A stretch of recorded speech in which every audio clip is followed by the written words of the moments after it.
Apología del cristianismo del padre Alberto María Valls. Un texto bellísimo, antiguo y vigente al servicio de la defensa de la única verdad, en Convicción Radio. Apología del cristianismo del padre Alberto María Valls.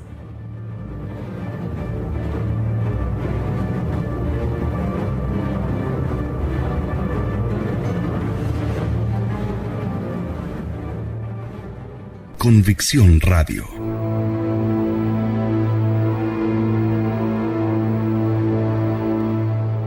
Continuamos la segunda parte de esta conferencia extensa titulada La corrupción de la humanidad entera. Seguiremos, por lo tanto, con el punto 5.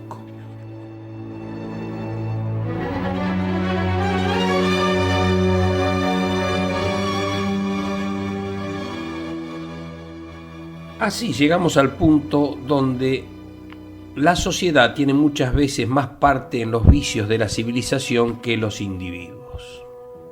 Pero no basta esto, es necesario confesar francamente que la sociedad es a menudo mucho más responsable de los abusos ocurridos en ella que los individuos renovándolos constantemente.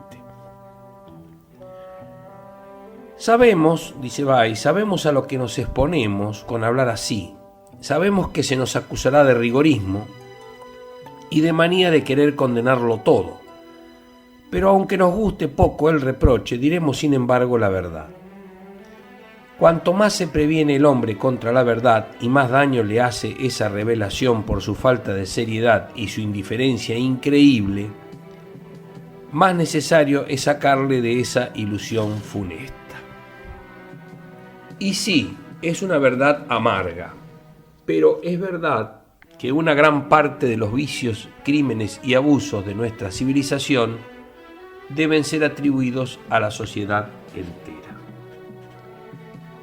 Es una verdad que no solo hay pecados cometidos por hombres, sino también pecados cometidos por la humanidad, y que frecuentemente debe compadecerse a los individuos como víctimas de la falta común, en vez de condenarlos como una peste de la sociedad. Así, para confirmar esto, tenemos pruebas que, por desgracia, son bastante numerosas. En Inglaterra fueron arrestados desde 1857 a 1865 por embriaguez 816.821 personas. Entre 1850 y 1859 murieron más de 8.000 hombres en el mismo país a consecuencia del alcohol. En una sola ciudad de Liverpool se arrestó por esta misma causa desde 1858 a 1864, es decir, un espacio de 7 años, 81.653 personas, de las cuales 46.000 eran hombres y 35.000 mujeres.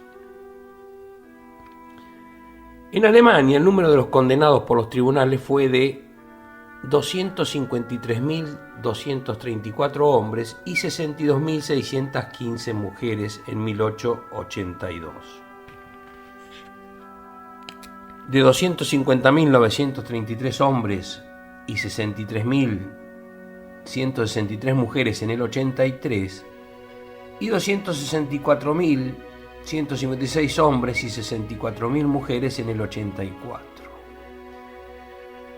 263.000 hombres y 61.000 en el 85 y 271.587 hombres y 61.569 mujeres en 1886.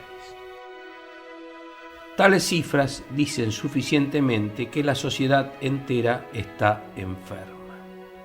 Pero, continúa Valls, no siendo nuestro objeto manifestar que está enferma, queríamos tan solo decir que es culpable y que esto se advierte enseguida cuando se entra en detalles. Durante el solo año de 1868, en Nueva York, se llevó al asilo destinado a los borrachos a 2.153 personas, pertenecientes a las mejores clases de la sociedad. En ese número no había menos de 1.300 señoritas pertenecientes a las casas más ricas. También en Inglaterra, entre 1858 y 1864, entre las diferentes clases de malhechores, se contaban 121.172 jóvenes que no llegaban a los 16 años. Y no eran solo individuos de baja condición, sino también niños pertenecientes a las clases elevadas. Entre 1840 y 1850 hubo en el pequeño reino de Bélgica 76.000 niños abandonados por sus padres y entregados a la caridad pública en los hospitales. En la ciudad de Viena, desde 1801 a 1850, no fue menor de 219.807 el número de esas pobres criaturas. Lo mismo en Baviera, que en 40 años no hubo menos de 80.000 niños que murieron abandonados y por falta de los padres, sin que los tribunales hayan podido castigar a estos.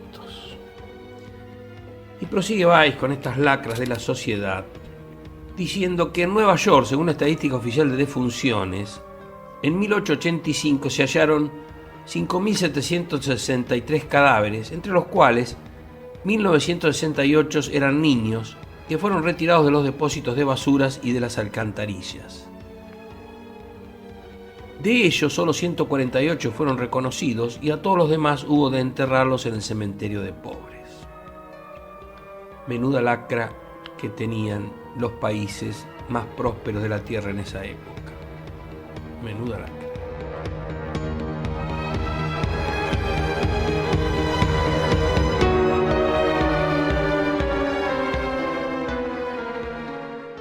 Hacia 1850 había cerca de París unos barrios como jamás ciudad alguna los hubiera tolerado en otro tiempo.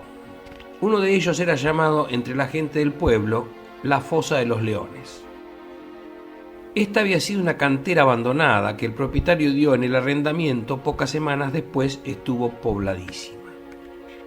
Así, cada inquilino debía construirse su propia casa, tomando para ello cuanto podía encontrar: piedras, trapos viejos, telas embreadas, ventanas procedentes de iglesias y construcciones demolidas.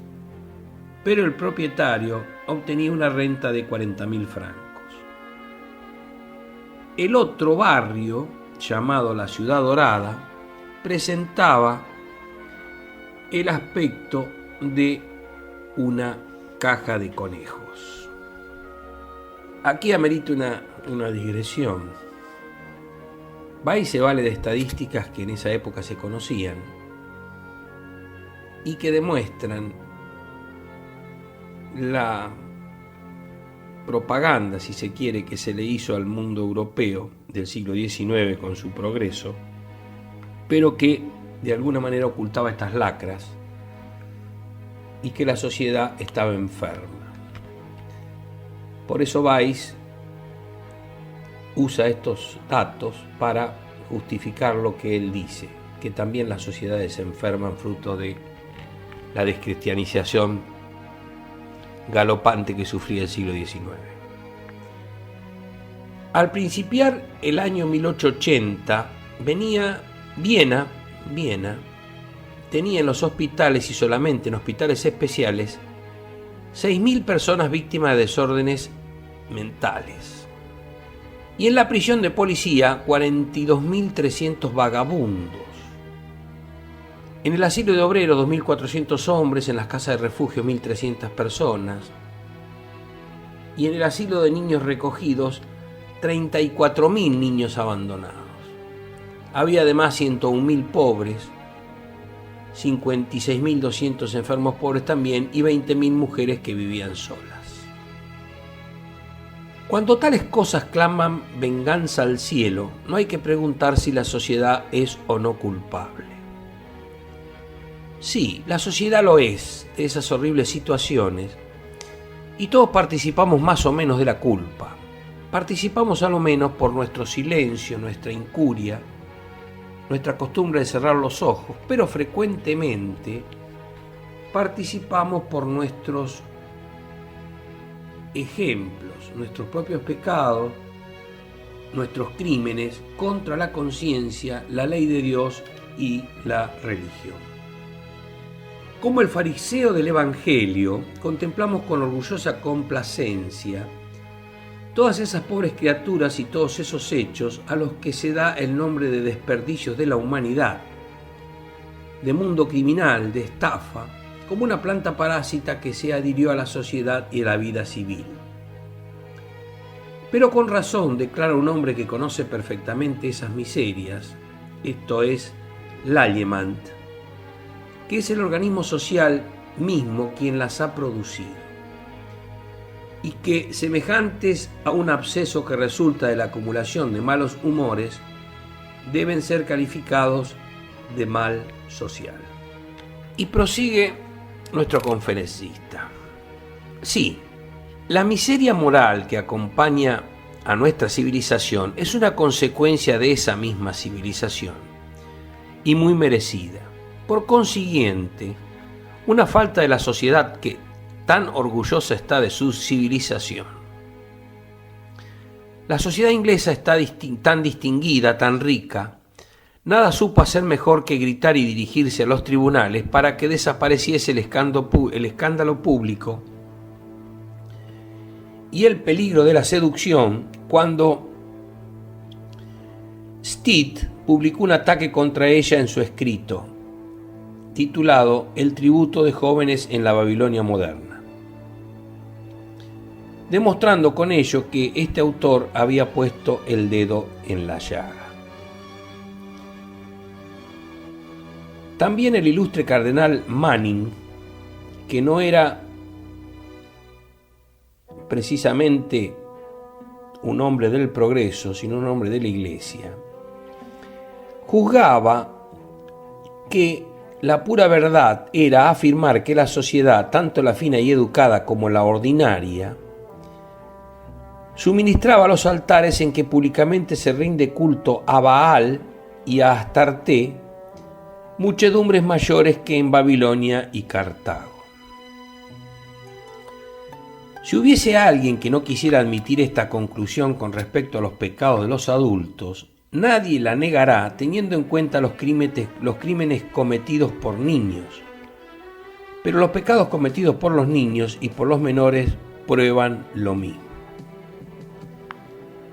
Si niños de 10 años se suicidan, si jovencitas de 11 años prestan excelentes servicios como bailarinas y como seductoras, si a los 12 años son actrices en los teatros populares, ¿tienen la culpa únicamente los niños?, pregunta Weiss.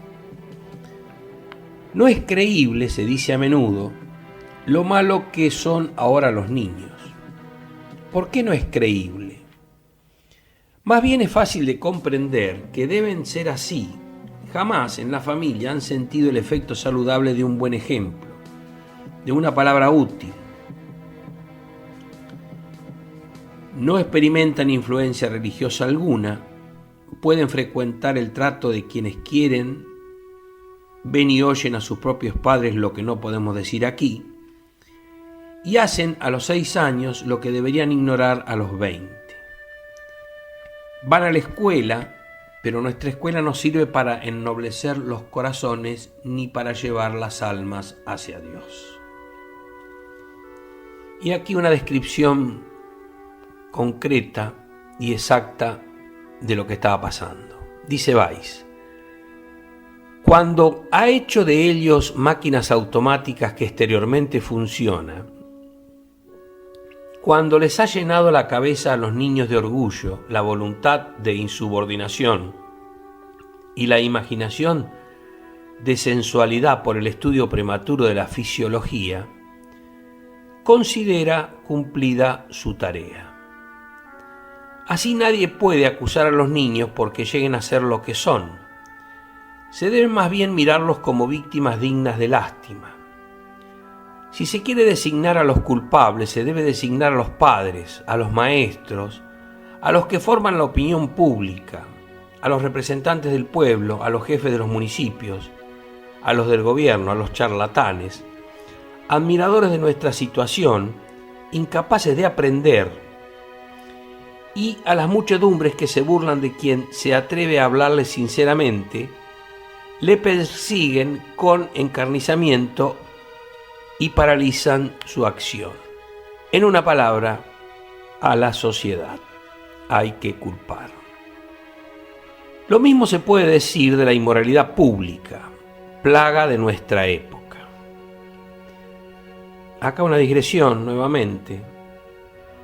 Pareciera que estuviera hablando en el 2010, Weiss. Con dolor lo decimos, pero lo que está describiendo es lo que nos está pasando actualmente, no solamente en la Argentina, sino en el mundo.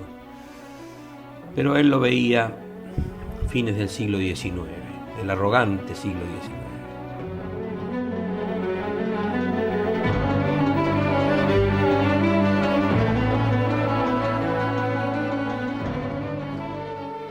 Y prosigue implacable Weiss describiendo la sociedad.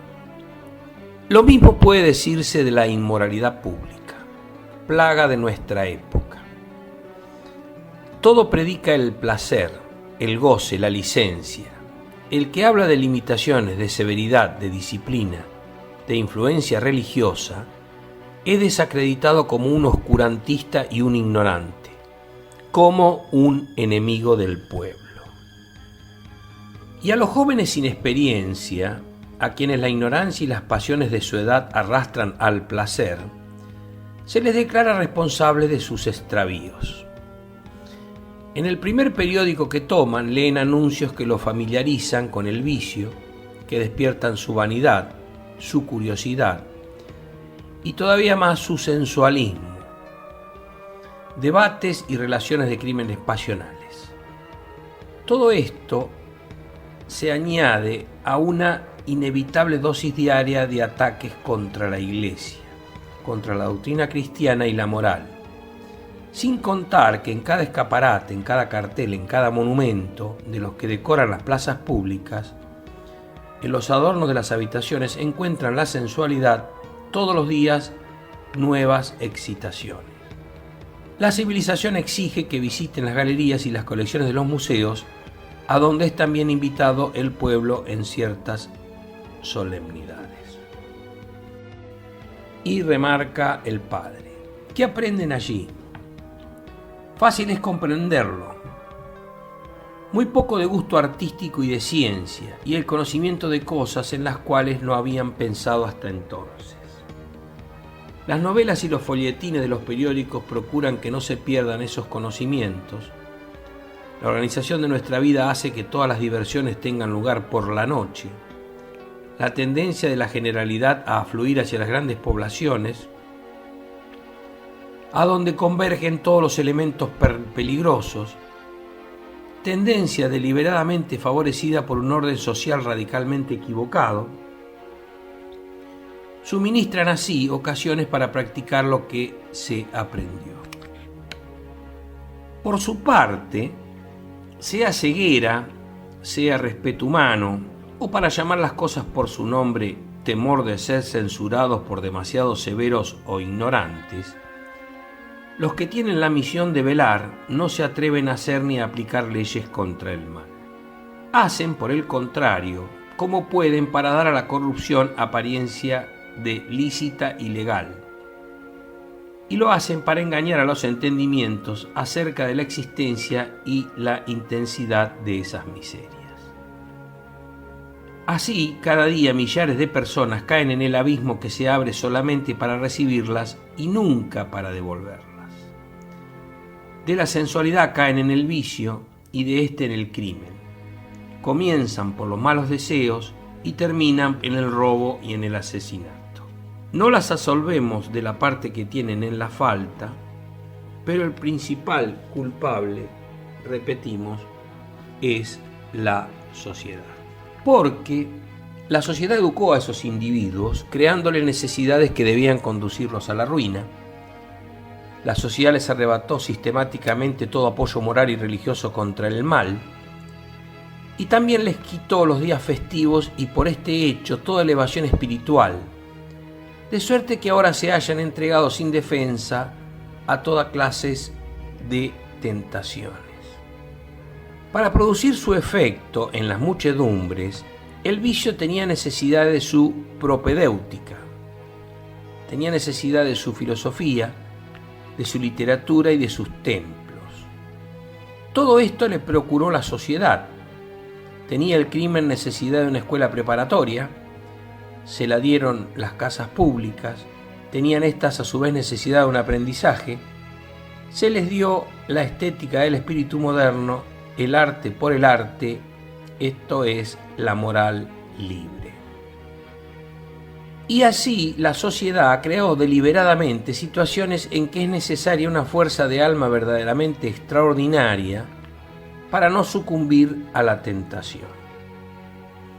La sociedad confisca en provecho propio a los pobres para alejarlos de Dios y de sí mismos, pero tan mal paga sus servicios que morirían de hambre si no ganasen algo por su parte, y les deja tan poco tiempo que no tiene más remedios que entregarse al vicio.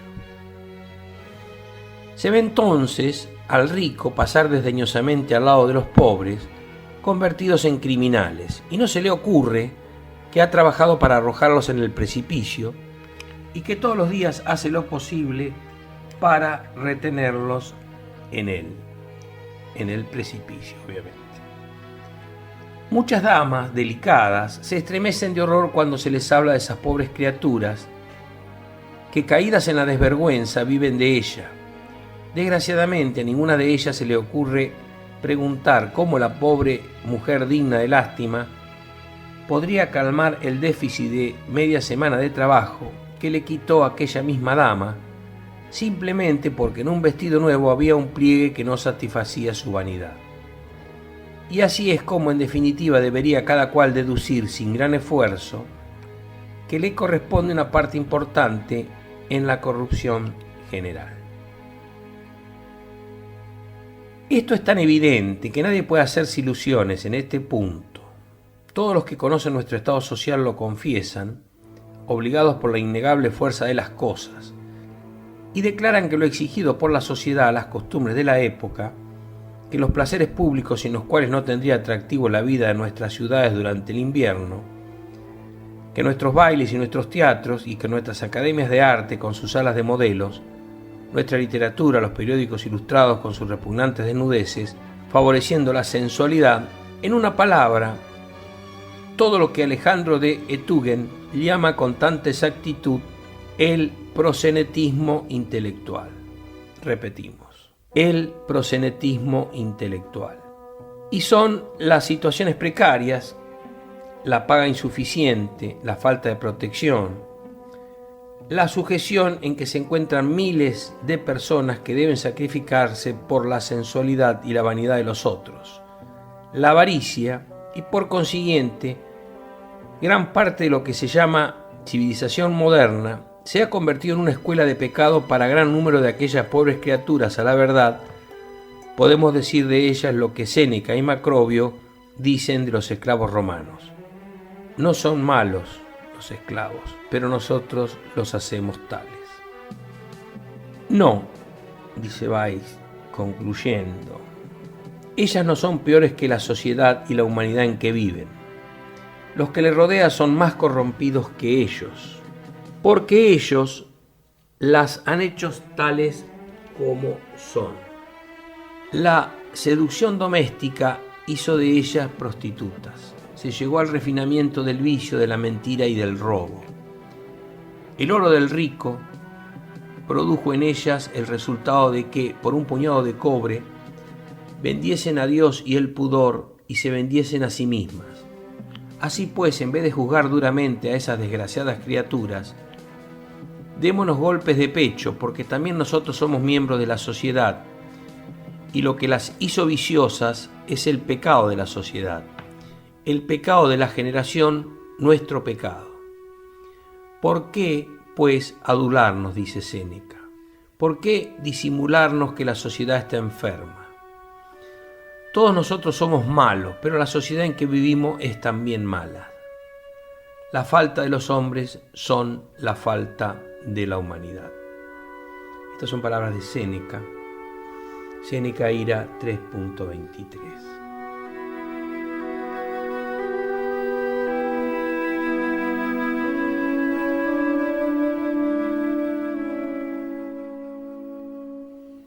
Y ahora abordaremos el punto siguiente, que es la relación entre las faltas de los hombres y de la humanidad.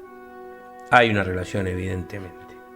Por verdadera que sea esta afirmación, necesita sin embargo ser explicada, pues podría ser mal comprendida y de hecho lo es.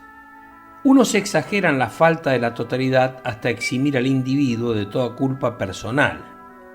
Según ellos, este únicamente sufre por el hecho de la corrupción general. Otros no le dan importancia creyendo que la corrupción de la totalidad, la llamada culpa hereditaria o pecado hereditario, no es más que el resultado de los pecados personales de los individuos, es decir, la suma y resumen de ellos. Pero indudablemente son erróneas estas opiniones. Después estudiaremos más a fondo cómo la falta hereditaria no suprime la culpa de los individuos. Pero, según las consideraciones que hemos hecho hasta ahora, no puede ser dudoso que la corrupción del todo es otra cosa, y peor que todos los pecados individualmente reunidos. Es necesario que el materialismo desconozca la verdad, cuando pretende que el todo no es más que la suma de las partes que le forman.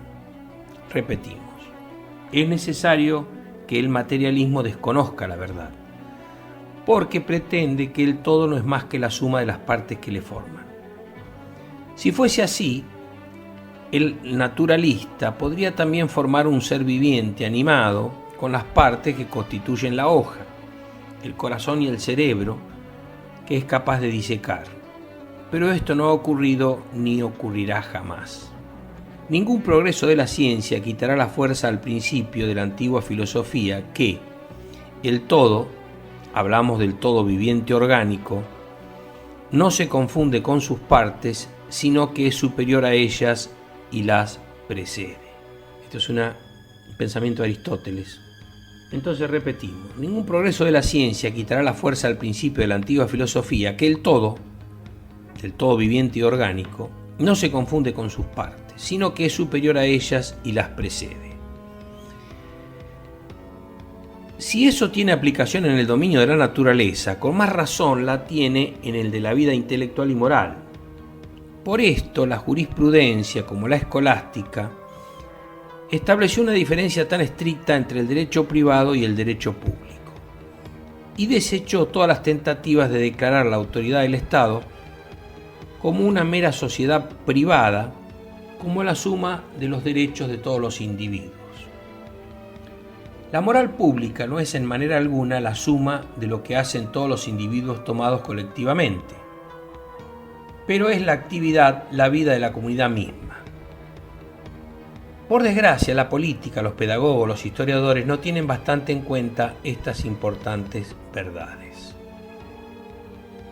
Es difícil comprender cómo se debe educar y dirigir a los hombres, cómo se debe escribir la historia y comprender la civilización, si no se admiten estos principios, porque nadie puede cerrar su ánimo a la convicción de que en cada todo viviente vive una fuerza, y que no solamente esta fuerza vive, sino que le da el tono, fuerza que en modo alguno se confunde con el espíritu de los individuos. En muchas familias, corporaciones, asociaciones, comunidades de Estado, vemos a los individuos deplorar y detestar una tendencia y después rendirle homenaje con apresuramiento, júbilo y convicción, tan pronto como aquella tendencia se formaliza. Nadie creerá que sean personalmente infalibles los soldados que marchan de victoria en victoria con la precisión de una máquina.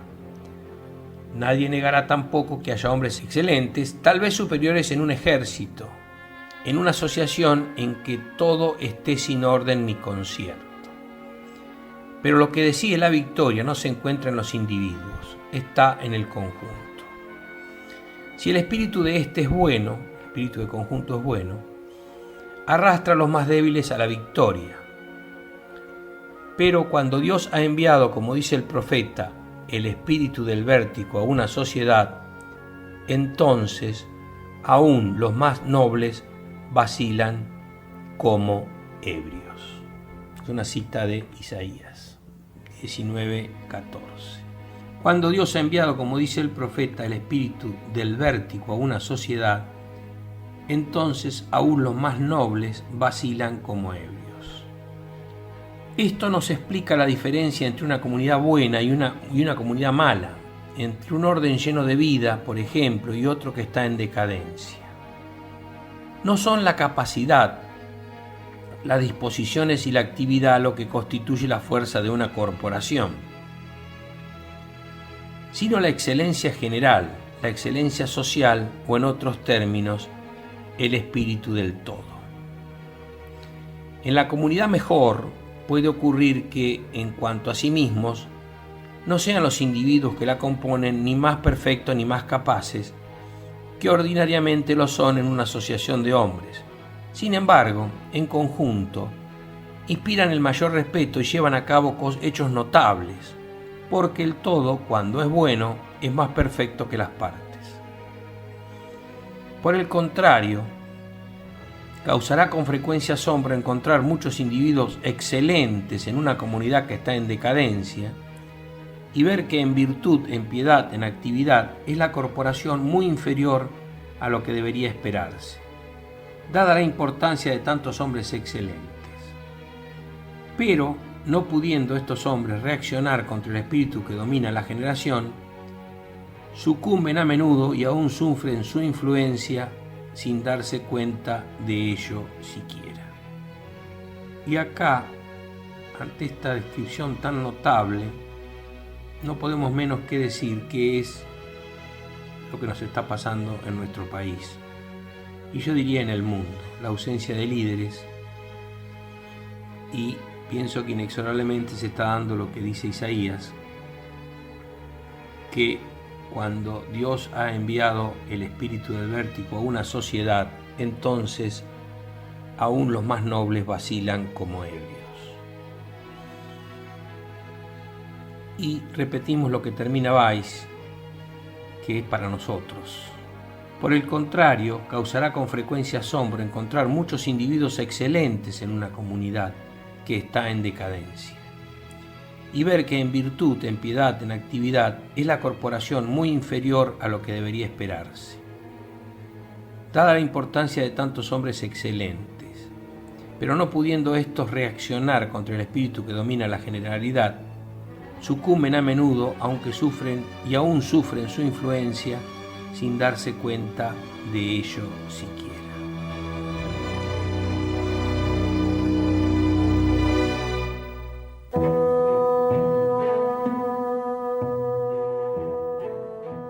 Bueno, vamos a continuar con el último punto, para ir cerrando, de la conferencia, esta conferencia 4, que es la corrupción de la humanidad entera. Y este punto trata, a modo de síntesis, los deberes relativos a la falta de los individuos y de la totalidad. La verdad que se manifiesta aquí es que es una verdad tal que debemos tener presente, más bien para nuestra conducta que para nuestra convicción. La vida presentaría un aspecto muy diferente si estuviésemos penetrados del pensamiento de que el pecado de la totalidad es con mucha frecuencia mayor que el del individuo, y que muy a menudo le precede y le provoca. Ahora todos gimen, se quejan y desean que las cosas se hagan mejores. Pero nadie pone manos a la obra, y cuando parece que alguien quiere producir algún cambio, todos son recriminaciones como si intentara algún crimen de lesa majestad. Todos reclaman una reforma, pero sería indispensable que se hiciese por sí sola. Si alguien, especialmente que tiene la misión de mandar y de quien todos se quejan porque no hace milagros, si alguien coge al negligente por el cuello, menos aún si toca uno de sus cabellos, llueven sobre él los anatemas en mayor número que antes, cuando dejaba que todo fuese de cualquier modo. Como el águila se precipita sobre la paloma, así se precipitan contra los pequeños, contra los débiles, contra las víctimas de la seducción que se permiten hacer algo para mejorar su suerte intolerable, o creen que hay el derecho de hacer lo que la totalidad piensa y enseña. Nadie puede decir una palabra contra los principios que envenenan el corazón y el entendimiento de las muchedumbres sin exponerse a ser apedreado. Las pequeñas excrescencias nos asustan y no nos atendemos al foco del mal, no lo vemos. Condenamos inexorablemente a las personas que se equivocan o que tienen debilidades, pero las faltas y los errores en sí mismos son para nosotros sagrados. Las conveniencias, la buena educación, la tolerancia exigen, según queremos persuadirnos de ello, que se guarde silencio respecto de este asunto, o en todo caso que se hable con miramientos y con extrema reserva a los individuos que nos molestan. Les hacemos sentir toda nuestra cólera porque han hecho o dicho lo que por nuestra falta estaba en el ambiente, como suele decirse. Por el contrario, dejamos tranquilamente que se propaguen los abusos generales, a que toman vida, fuerza e inmortalidad los pecados de los individuos, diciendo: nada puede hacerse en contra de eso. Y esto es una cita de Séneca, que tiene 2000 años. Es lo que nos pasa actualmente cuando es muy difícil ir contra la corriente, contra lo que dice la sociedad que está bien o está mal, o directamente ni opina sobre el mal. Así es como nuestra pereza y nuestra cobardía encuentran siempre una excusa. Y entre tanto, la perversidad de nuestra manera de ver y el poder contagioso del ejemplo general, y no solo no son inquietados, sino que aumentan constantemente en su fuerza de seducción. Y el poder contagioso del ejemplo general, esto lo decía Weiss, y no había televisión, ni los medios poderosísimos que tenemos hoy, aumentan constantemente en su fuerza de seducción a punto tal que es dificilísimo abstraerse, más en las grandes ciudades, de su influencia perniciosa. No hay entidad, prosigue Weiss, no hay entidad pequeña o grande, familia, municipio, estado, en que no aparezca ese mismo espíritu. Y se manifiesta a veces lo contrario, el rechazo, en las entidades eclesiásticas. Todo lo cual constituye el verdadero medio, las entidades eclesiásticas, constituye el verdadero medio de impedir que se descubran las llagas que nos devoran y hace toda mejora imposible. Lo que dice Weiss acá es que a veces también este espíritu mundano, espíritu de la época, también corrompe la visión eclesiástica, y lo que debería ser la Santa Iglesia Católica contracorriente de todas las corrientes mundanas se convierte en una corriente a favor. Nosotros en el siglo XX y ahora en el siglo XXI lo estamos viendo, que después del Vaticano II la Iglesia deja de ser una contracorriente dura, concreta y categórica contra el mal del mundo, y aparece el ecumenismo, aparece el espíritu de conciliación y diálogo, pero lo que hace es seguir la corriente del mundo. Y ya Weiss lo veía y dice lo siguiente: es necesario que esto cambie, pero no cambiará si no comprendemos que deben hacerse entrar más en cuenta los males de la totalidad y que estos tienen más poder de seducción que todas las faltas individuales. Frecuentemente podemos dejar la responsabilidad de estas últimas a quienes las cometen, pero cuantos forman parte de la totalidad deben ponerse en guardia contra las primeras, sin lo cual incurren en responsabilidad. Ante estas faltas no se trata de ser ocioso espectador y lamentarse. Tampoco basta solamente orar, sino que es indispensable proceder con energía. Únicamente si todos, o por lo menos un gran número, marchan decididamente en ese sentido, esperamos que se pueda poner trabas al mal y preparar un mejoramiento. El remedio completo es imposible, pues, por desgracia, la totalidad está enferma desde que existe, y desde entonces se propagó sin impedimento la corrupción general de la humanidad. Pero, concluye Weiss, lo que estaría en poder de los hombres sería el que obrasen de concierto todos aquellos a quienes incumbe ese cuidado. Sería, repetimos, la posibilidad de impedir que la corrupción general, la impunidad del vicio, la audacia de la seducción, la destrucción de las nociones fundamentales de verdad y de derecho se extiendan más y contaminen a los individuos. Seamos pues indulgentes con los pecadores, pero hagamos guerra encarnizada a los pecados. Excusemos a los hombres, pero no dejemos surgir en nosotros un pensamiento de tolerancia hacia los principios seductores y falsos del mundo.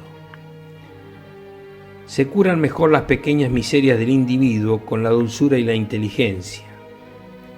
Pero, contra las viejas llagas del género humano, esas plagas transmitidas por herencia desde el principio y profundamente arraigadas, hay que emplear seriamente una severidad adecuada y reflexiva. Y con esto Weiss, dicho fines del siglo XIX, nos está diciendo y nos está describiendo lo que pasaba en la sociedad en esa época, que después devino en el siglo XX, con las lacras que conocemos y hemos enumerado a través de todas estas conferencias. Si hoy miramos nuestra patria, directamente tenemos que adjudicarle el título de profeta al padre Weiss, porque precisamente es lo que está pasando. La corriente del siglo, con toda su corrupción, está arrasando todo.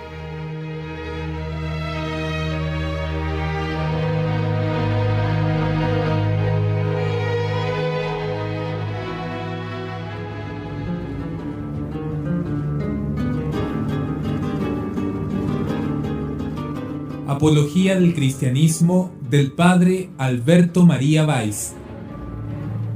Un texto bellísimo, antiguo y vigente al servicio de la defensa de la única verdad, en Convicción Radio. Apología del cristianismo del padre Alberto María Weiss.